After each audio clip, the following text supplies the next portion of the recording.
G'day and welcome to the Grow a Small Business Podcast. I'm your host, Troy Truen.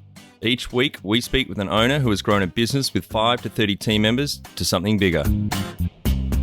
Diving into their numbers and unearthing the pain they've experienced, we explore what they did to overcome each barrier and what they would do differently from day one. Let's get into it. Welcome, everyone. Today I'm interviewing Stephen Sokoler from Journey. He's based in New York, United States of America. Thanks for your time today, Stephen. Excited to be here with you, Troy. Let's start with how we know each other. So one of your team members, one of your colleagues, Brett, reached out to me on LinkedIn and thought you might be a great guest to have on. Yep. And I'm excited to be here. Tell our audience a bit about your business, what it does and how it makes money. Sure. So started the company 8 years ago. The mission was and is to help all people live happier, healthier, less stressed lives. So really about democratizing and destigmatizing mental health. Everything is about meeting people where they are. We support a wide range of organizations, ranging from Walgreens and their 250,000 employees to Blackstone to the Harlem Children's Zone, which is a charter school here in Harlem. And everything we do is around proactive mental health. So how do we help employers keep their employees mentally and emotionally well so they can show up for themselves, for their families, for each other in the best way possible? Fantastic. Sounds like a much needed service out there, particularly after the age of COVID, and a lot of mental health issues were increased over that time. Yeah, for sure. I mean, my story is I found meditation through Buddhism actually when I was living in Australia. I moved to Sydney when I was running a different business, and those practices were really transformational for me. And fast forward a few years, moved back to New York, sold the company, and then started a journey pre-pandemic, right? Obviously, to your point, the need and awareness for mental health services and support increased dramatically over the last few years. But even before that, I thought there was an opportunity to both help people and build a big business. And both of those things, are important to me. And to be clear for the audience, your business is for profit. It's not a not-for-profit or a social enterprise. Correct. We are a venture-backed for-profit business. Now, we do a lot to support organizations that are not-for-profit because, like I mentioned, we work with a lot of enterprise clients, but there's other organizations. For example, there's an organization called the Loveland Foundation, which is a nonprofit that provides therapy for Black women and girls. And as you may know, and I don't know, in Australia, if you're as aware of this as we are in the States, there's a tremendous demand nowadays for therapists, but very limited supply. And even more so when you think women of color, people of color in general, members of the LGBTQ plus community. And so our tool is subclinical. So it's before you would need a therapist, but we work with the Loveland Foundation to give basically unlimited free memberships to all of the people who are sitting on their waiting list who just can't get to a therapist yet. So we are a for-profit, but we also work closely with a lot of nonprofits. Great. And how did you start out? How did I start the company? Maybe go back to it sounds like you've had at least one other business. Maybe go back, after university, corporate, and then jumped, or how was that journey? Yeah, absolutely. So I graduated from NYU. I went to the undergraduate business school there, and I joined a company called the Award Group, which was a small organization that was helping companies celebrate and inspire their employees. So we were designing awards and recognition programs. And I joined to run their nonprofit division, which was helping nonprofits to raise more money by recognizing and celebrating their donors. And I ended up starting to get requests and orders from friends of mine who worked in investment banking. And investment bankers do these very particular gifts that they give to their clients when they close a transaction. And they're all customized and very similar to what we were doing on the award side. And so I started doing that, and it took off. Right time, right place. And did that for a number of years, then purchased that division. So I bought that division from the owners in a management buyout. The financial crisis hit, so 2008. Had some hard times, but stayed with it. We ended up consolidating the industry. So we rolled up the second, third, and fourth largest companies in the space, along with a few independents. And then when the market came back, we opened offices in London, Sydney, Hong Kong, Montreal, and Taiwan. And I was the one that moved to Sydney to open that office. So that's kind of how the whole thing ties together. Yeah, fantastic. And how big did that business get out of interest? A number of team members you peaked at full time? Yeah. So when I sold it, we were 80 employees full time, and over 20 million in annual revenue. And the business has continued to grow and is actually doing fantastically well now, which I'm super proud of. Holy shit, Stephen, that's phenomenal growth. How many years was that running for? Well, it depends how you look at it. When I started at that company, the Award Group, I was there for 5 years, and then I purchased it. At the time, we were doing, I want to say, like 2.7 million in revenue. Then we had the financial crisis, right? And then the industry was decimated because, again, our clients were investment banks closing deals. There weren't any deals. But then when we consolidated the industry, and then of course the market came back, and then we were able to ride that growth. And we had about a 40% market share globally when I left in 2014. Great, 2014. So what year effectively did you do the management buyout? That was, so I purchased the business in 2007 from the owners of the Award Group. Then it was 2008, so I bought it in October 2007, which was the peak of the stock market. Nobody knew it, of course, at the time, or at least nobody around me knew it. So we had a bunch of good months, then the market gave out. Then we had the consolidation, and then we expanded and opened all those offices, Sydney being the last one, and I moved there in 2010, 11, I want to say, and then sold in 2014 and started Journey in 2015. Great. Oh, fantastic. And how old were you when you started Journey in 2015? 7 years ago. I'm 43 now, so let's call it 36 plus or minus. Yeah, okay. It was February of 2019. Does that sound? Excuse me, February of 2015. And I was born, so 36. Yep, there you go. We've both had just enough coffee today to work that out. Yeah. Do you have some key numbers you can share to illustrate the growth of the business? Yeah, absolutely. So I mentioned we're a venture-backed business. So we've raised a couple different rounds with institutional partners. I had put in my own money at the start and raised some friends and family. We tripled last year. And so far this year, we've doubled. I mean, it's obviously 20 plus days before the end of the year, so I'll just assume we'll end there. But we tripled last year. This year we doubled, all while breaking even and growing the team by 50%. So pretty successful. We thought that we were actually going to grow more. We also did not think that there was going to be a recession and everyone would be laying off their employees. So given the market conditions, we're quite pleased with how we performed. And how many full-time equivalents did you start with in February 2015, and what are you up to now? February 2015, we had one hardworking employee, which was me, working out of the apartment. Although funny enough, I'm still working out of the apartment. We started with one, then we had an intern, then we had a full-time employee. We are now 22 full-time employees, fully remote, so employees all over the world, and then about 50 independent contractors who are teachers and others like that. So in all, there's probably about 100 people that touch the Journey ecosystem and provide, service and support to clients and employees. Yeah, fantastic. And you were remote pretty much from day one? It wasn't because of COVID? No, actually. So we started in the apartment just because, you've been to New York, it's expensive here. And so it was easier to start from my apartment than to go and get a WeWork or anything like that. So we did that for a while. Then we got an amazing office right like 2 blocks from here in the meatpacking district. And that was great. And then in March, when COVID hit, March of 2020, we had the ability to get out of our office. And while I certainly didn't expect it to be, 2-3+ years of this thing still going on, I thought, this doesn't look great. Let's get out of it. So we got out of it. We went fully remote, or we went, sort of temporarily remote. And then over time, we just started adding more and more people, where we have our CTO in Vancouver, we have our head of product in Austin, we have our head of customer success in Phoenix. Now we couldn't even bring it back to New York, even if we wanted to, because most of our team members, I think there's only 2 of us, myself and one other colleague, who are still here. Yep. When was the moment you felt like you had succeeded? That would be under the assumption that I feel like we've succeeded. Yeah. Yep. The honest answer is it ebbs and flows. Like there is not a time where I felt like, wow, Journey. So we are break even. We got off the venture sort of hamster wheel, and for the last 2 years, I've had the same amount of cash, which is great. And it's far from hey, this thing is either printing cash or growing like crazy. It's very much I'm CEO / in the weeds on things. So I feel very proud of the work that we're doing to help people. Like that feels amazing because people always share how much the product and journey has helped them.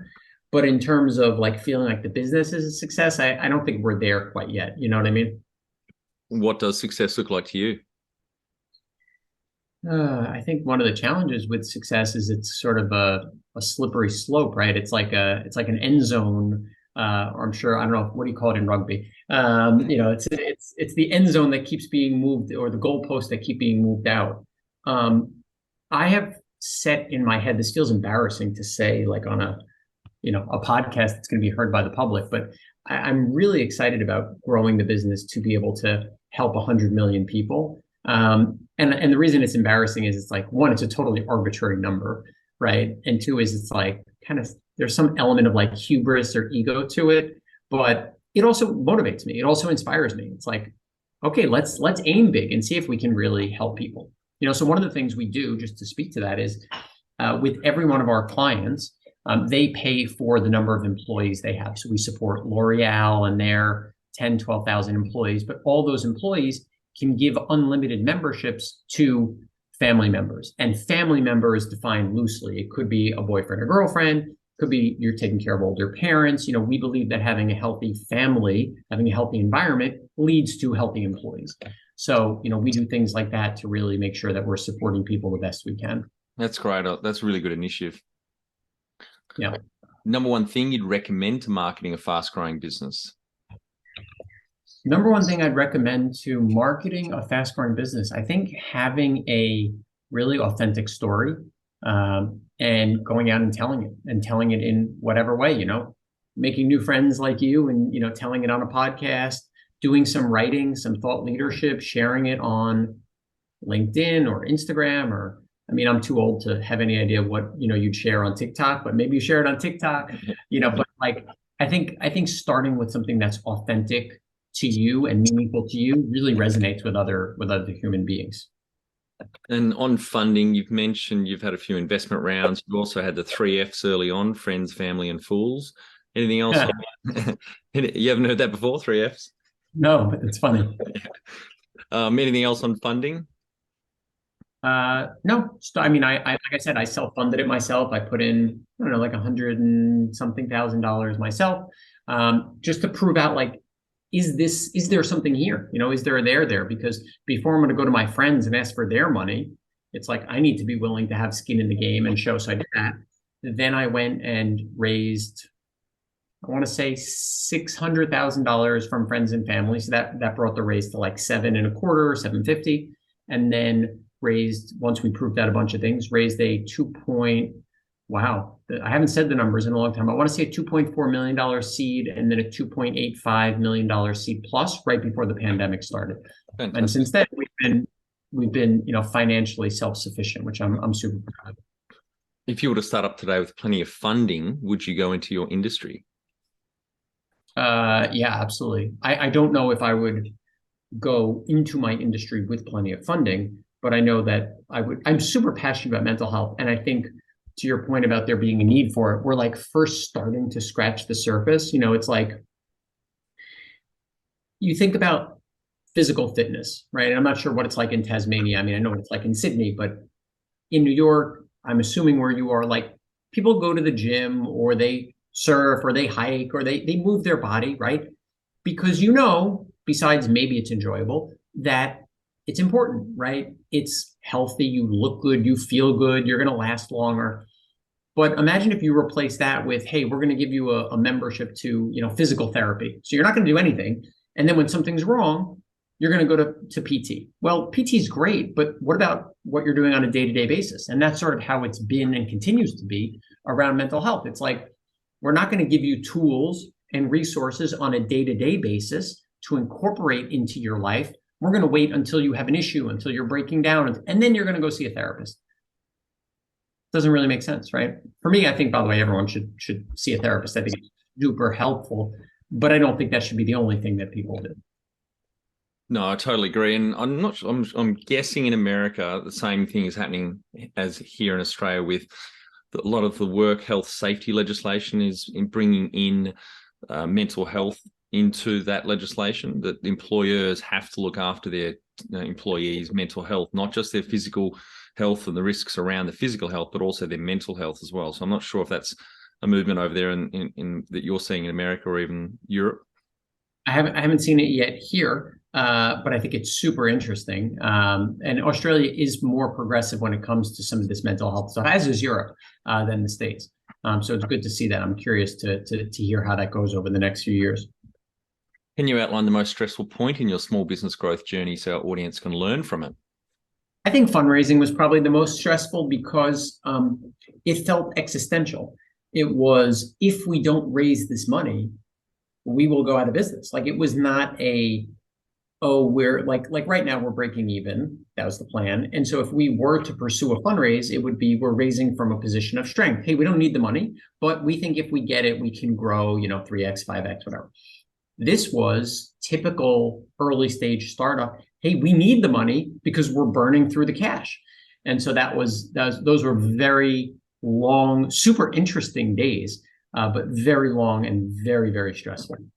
And would you say that's been the most stressful point, including the first business you had? There wasn't a bigger stressful point, even with the GFC hitting? Yeah, that was more stressful for sure. I mean, that was, the fundraising was the journey part, but the overall in my career was during the financial crisis for sure, because we had no idea what the world was going to look like. And we had just put all this money into this business. We had all these amazing employees, all these amazing team members. And, we had no idea when it was going to end, Bear Stearns and Lehman and this and that. And so it was very, very challenging.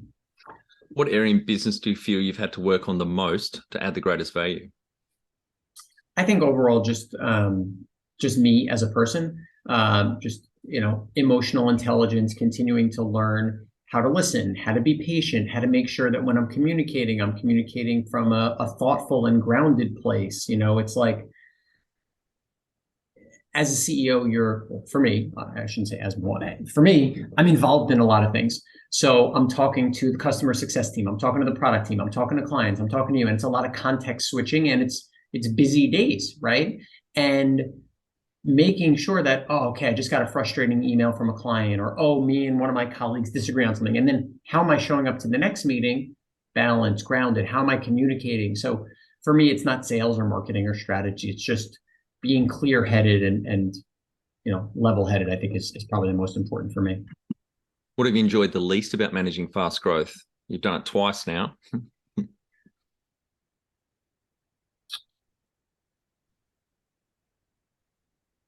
That's a really good question. I'll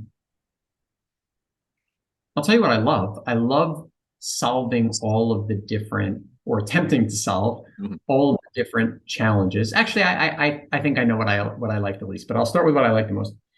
I love the fact that, piggybacking on what I said before, in a day, the context switching means that my brain is working on lots of different things.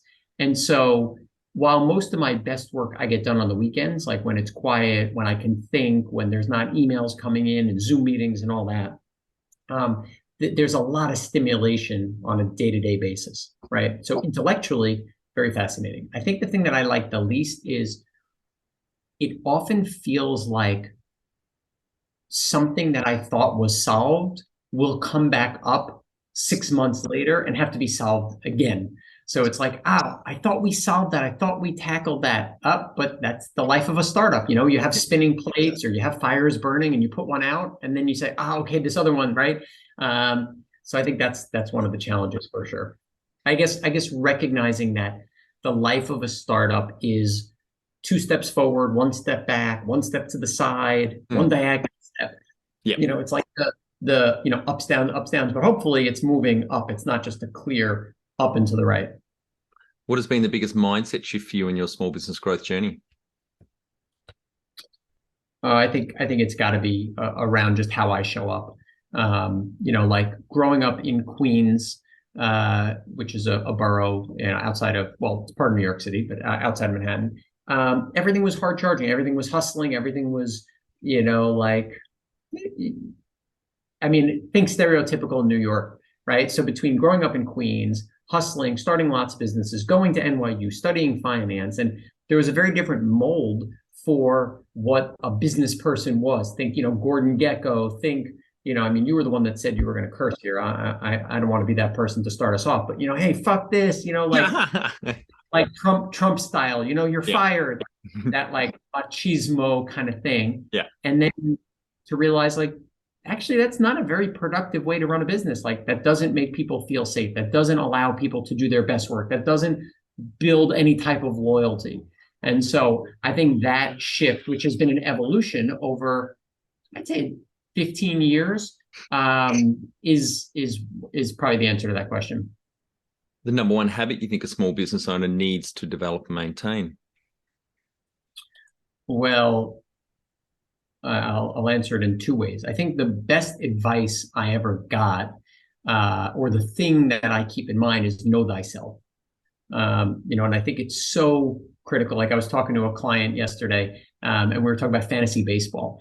And I did fantasy baseball when I was in high school and junior high. And he was like, "Oh, do you play fantasy baseball or football?" And I was like, "No, because knowing me, I would get obsessed with it. Like it wouldn't be, oh, I just do it every once in a while." And so I know that I can't open that door, right? And so when it comes to business, how are you making sure you're making good decisions, right? Are you blocking out the mornings so you can think? Are you blocking out the evenings? So that's one. But when it comes to habits, for me, I think just channeling kind of what I've learned through my mental health journey, getting a good night's sleep to me is foundational. Now, I don't know if you have kids, I don't, so maybe you'll laugh at me and say, good luck in a few years. But for me, I cannot show up the way I want to. I'm just not as patient. I don't eat as well. Like if I don't sleep well, I kind of eat like shit. And when I eat like shit, I just don't feel good. So for me, that's one of the most important, is trying to get that good night's sleep. Totally agree. Yes, my daughter's almost 10 and she's maybe a morning person 10 years ago when she came along. But I totally agree. At that 8 hours, no, Ariana Huffington is huge on this point, but it adds to your mental and physical health. If I have less than 6 hours sleep, I'm grumpy as fuck. It doesn't matter how much coffee I have, and I can get really short, etc. So I've really got to, because I'm a night person, night owl. That's how I'm wired. So Netflix is really bad for me. So I have to go out of my way to go. The weeks I have my daughter now, I go to bed when she goes to bed, just so I'm not up falling asleep on the couch at midnight and then up at 6 with her. So yeah, huge. Jump over to growasmallbusiness.com and leave your details to get a short 2-minute email I send on Fridays to help small business owners like you become better leaders. I include some reading or professional development resources I've discovered in the last week. Can you talk how you've added people to the team, some wins, mistakes, and advice for those listening? They say like hire slow and fire fast. I don't really think we do great with the firing fast. I think we do great with hiring. Like our team members, like if I was to put any member of my team on this podcast with you, they would be super interesting, like great human beings, thoughtful, caring, work really hard. Everyone on the team you'd want to go out and have a drink with or take a walk with and talk to. So I feel really proud of that. Over the years, in fact, this was one of my lessons from my first company, that then when I started Journey, I did not actually learn from. Like I learned it, I knew it, I told myself it, but I just didn't do it, which is sometimes it's just not the right fit. And that's actually like, you're actually doing the other person a disservice if you keep them here, instead of saying, hey, you know what, you're great, you're an awesome human being, you're going to do amazing work, but this role is not right. And I've erred on the side of trying to make it work, moving people around, avoiding the tough conversation. But I think the team we have now is the best team we've ever had by far. Like everyone works really hard, everyone cares. And it's, there's this idea of like culture fit. And we talk about this idea of culture builders, right? So it's not you have to fit into the culture. It's, can you build it? Can you make it a more interesting place? Can you bring your whole self to work? Can you create a safe environment for everyone else? So we do take a lot of time hiring. That's the good part. We could do better on letting people go if it's not the right fit. Yeah, it's not easy.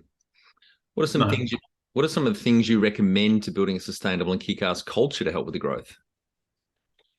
I think it's really good to be rooted in core values that are meaningful. And by that, I don't mean slap a bunch of things up on the wall and, there they are.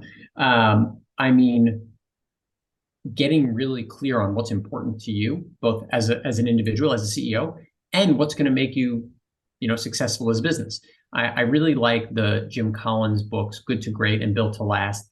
And they talk about how, everything can change, but you want to keep those core values really solid. Not that they can't change in the way you articulate them, not that you can't learn and evolve, but how do you make sure that you're really rooted in those things? Like I mentioned safety a few times, right? Diversity is another thing that is critical to the work we do and is core to who we are, right? Being obsessed with the customer, making sure that we're really listening, that we're really understanding, that we're obsessed with solving their problems, things like that. So I think a great culture can start with really knowing who you are, going back to the know thyself, and then building the company in a way that kind of reflects that.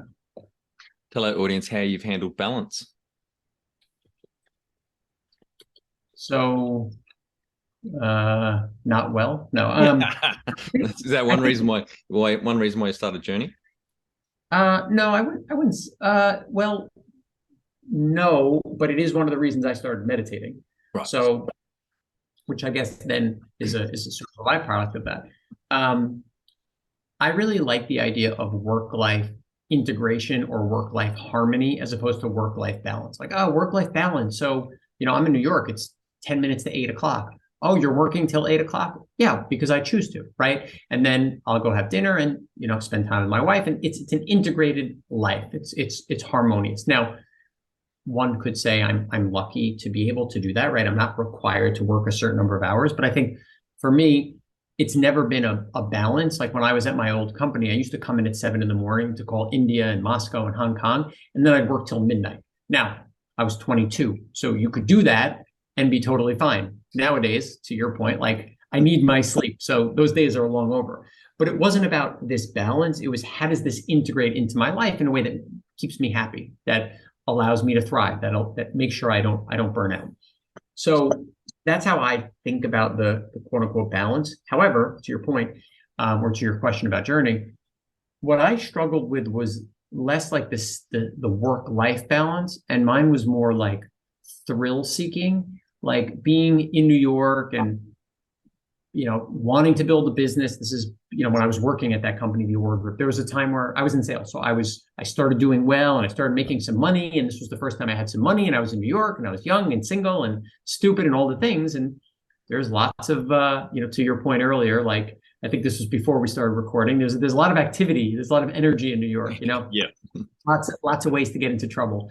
And so I lived in this big loft in Tribeca with all my friends, and we would go out, 5 times a week. And again, when you're 22, 24, you could do that. We travel all over the world. And so it was like, I'd get these like adrenaline spikes of partying or doing this or that, but there was no sustainable happiness. It was like, I wasn't unhappy, but it was just only as good as the next thing that was coming. Whereas now, like I sit and you mentioned Netflix. Like I sit on my happy place is sitting on my couch with my wife, have my laptop. I can do some work, and we got some Netflix on in the background. Like I'm good. The world is at peace. So I think it's something where balance was hard for me, but not like a work-life balance, more just like an emotional sort of finding a sustainable happiness. How much professional development have you invested in yourself? A lot. I mean, starting Journey, I guess there's a couple $100,000 there that I invested in personal development. And one of the things that was interesting to me was before I started, I said, well, if I work in the meditation space, because when we started, we weren't a mental health company, we were a meditation company. We've since evolved over the 8 years to offer all these other modalities and practices, et cetera. But I said, am I going to dislike meditation if I'm working in the space? Like kind of like I'm a baseball fan. Like if I'm always going to Citi Field every day to work for the Mets, is it going to? And it was the total opposite. It was like it allowed me to deepen my practice. The teachers and mentors that I was working with, like I learned so much from. Even now, all the teachers, I don't interact with them quite as much as I'd like, but every time I talk to them, like the way they move through the world, the things they're reading, like it just continues that. So I've spent, whether it's at my old company, I was in CEO groups. I have a coach right now who's incredible. I have a therapist right now who's fantastic.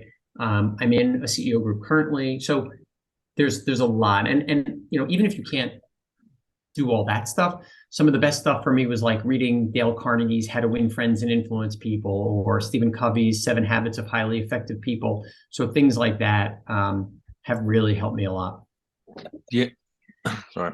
Do you have a board of directors or advisors? I'm guessing you do if you're other people's money. Yeah, both. Well, we're not FTX. We don't, we can't, Yeah. can't always people's money and run all over the place. Yeah. Yeah. We have an official board of directors. That's myself and 2 other folks.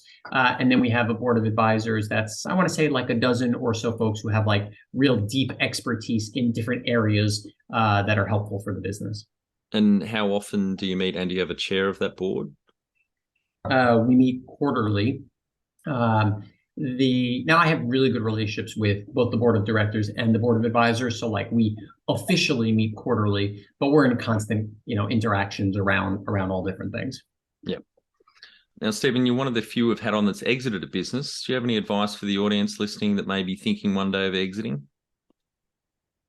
It's not all it's cracked up to be. No. I don't know if that counts. For me, it was probably this. Now, I exited, but I didn't exit with, life-changing retirement money. It was a very good exit for somebody in their 30s. But after I did, it was probably I felt more uncertainty career-wise than I had at any other point, because I basically run one niche business, the award business, for 12 years. And here I am. I think we established that I was 36 when I started Journey. So I was probably 34, 35 when I exited.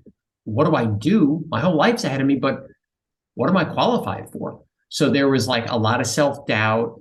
Also, I didn't have any money coming in. So even though I had the most money I ever had in my bank account, it was just moving downwards. And I was like, I felt this immense sense of urgency in an unhealthy way to go figure out what the next thing is. So my advice would be, take some time to savor that, to really enjoy that time.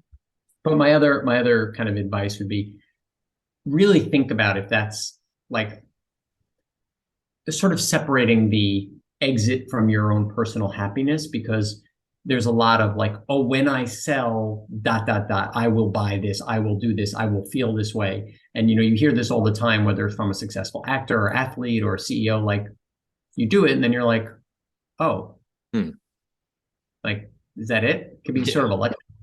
Yeah. All right, Stephen, we're on to our final 5 questions. What do you think is the hardest thing in growing a small business?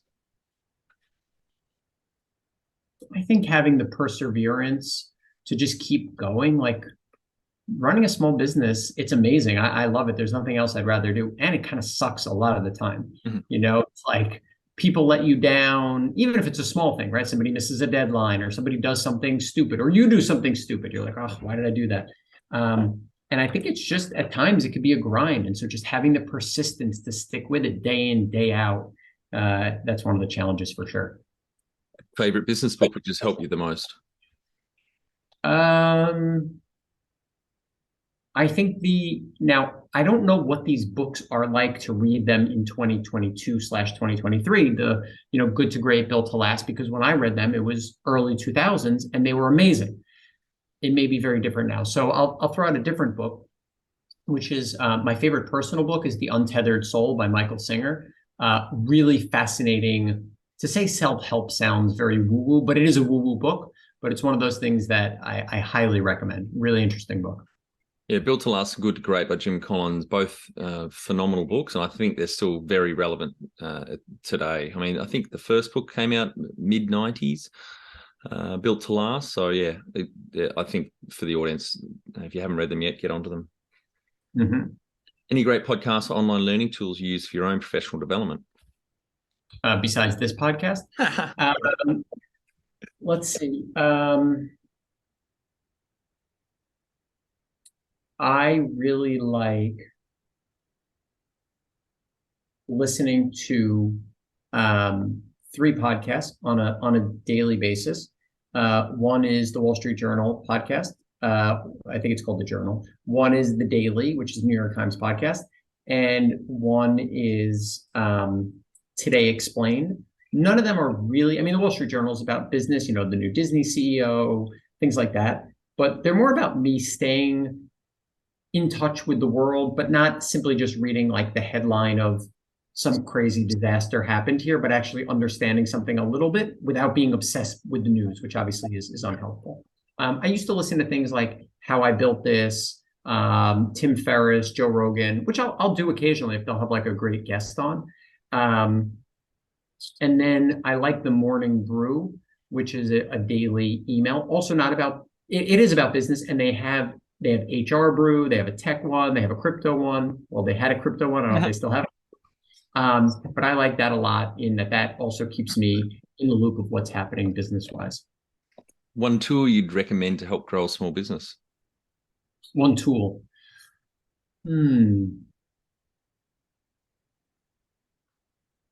I think the tool that I would recommend would be, and this is not a tool in the traditional sense, but a community of other people who are doing the same thing. And I don't mean, you're a shoemaker and you have a community of other shoemakers. I mean, other people who can give you advice, who can be there to listen, who can relate emotionally to what you're going through. Because with most small businesses, no pun intended, but it's a journey, right? It's going to take some time. There's going to be stops and starts. There's going to be wins and losses. And so having that community to say, hey, like to your point, hey, this is a great book. Hey, I picked up this book recently. Check that out. Hey, it seems like, you've been complaining about your fill in the blank team member for a while. Have you thought about what you can do to help them, to help yourself? So I think that supportive community, whether it's online, in real life, that can be hugely beneficial. Finally, my favorite question. What would you tell yourself on day one of starting out? Savor every moment. I think there's been a lot of like, and I like know this not to be true. When I get to ... then, and you would ask me that question earlier about feeling successful. It's like the plan was definitely to be in a much different place than where we are now, much bigger, many more customers. And then I look back and I'm like, wow, it's pretty great what we accomplished. We helped so many people. We helped so many lives and families. So I think savoring that, because there will be a time, like the whole idea of like the good old days, there will be a time when I look back and I'm like, wow, those were amazing times. And I didn't really soak it in the same way I probably should have. Well, thanks very much for your time today, Stephen. I really enjoyed our chat, and congratulations on the growth, both businesses, but also what you're doing right now is really important, and you're helping a lot of people, growing from 1 to 22 FTE now in around 8 years. So congratulations, and to you and the team. Thanks, Troy. Really good to be here with you and chatting, and thanks for having me. And for our audience, we would greatly appreciate a review in iTunes or whatever platform you listen to us on. More reviews means we bubble up higher in iTunes, etc. So more business owners looking for podcasts to help with their growth will find us.